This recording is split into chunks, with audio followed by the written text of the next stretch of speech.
Ay mama. Şükür Allah'a geldin bu evi eşiği gördün. Bu boydana elə bak qaladı ev. 117 numaralı ev bizim ev. Allah küləyində dursun başına. Ama Bunlar mənim. yo bizim bunu paylaşacağım papa.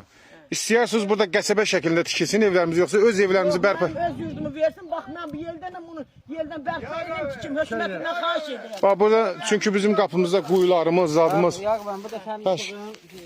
Bak burada kuyumuz. Xahiş edirəm buraları tutmayasınız. Yani bunun burada kuyumuz var. Yani çok güzel xatirələrimiz var öz həyətimizdə. Kuyumda su kuruyup onda taşa salı çıkartacağım. Baba qaza biləcəyin yon. Ha özüm kazmışam.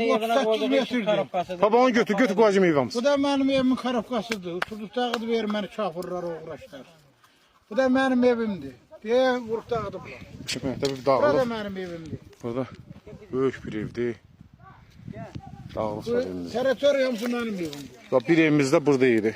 Bu da dağılır. Yani düzdür bu dede yurdumuzdur. Yani dede yurdumuz deyəndə bura kərpiç evimiz idi də bizim. Bu evimizdə daş evimiz. İki dənə evimiz var idi bu. Burada bax pəyəmiz, burada nə bilim əl evlərimiz, tök yurdum hamısını dağıdıb. Ben bunu 24 yaşında. Yəni bizə qəsəbə şəklində bizə lazım deyil axı. Mən bu boydan ərazi bax belə Kurgonvoy yoxsa 1 hektara yaxın yerimiz var.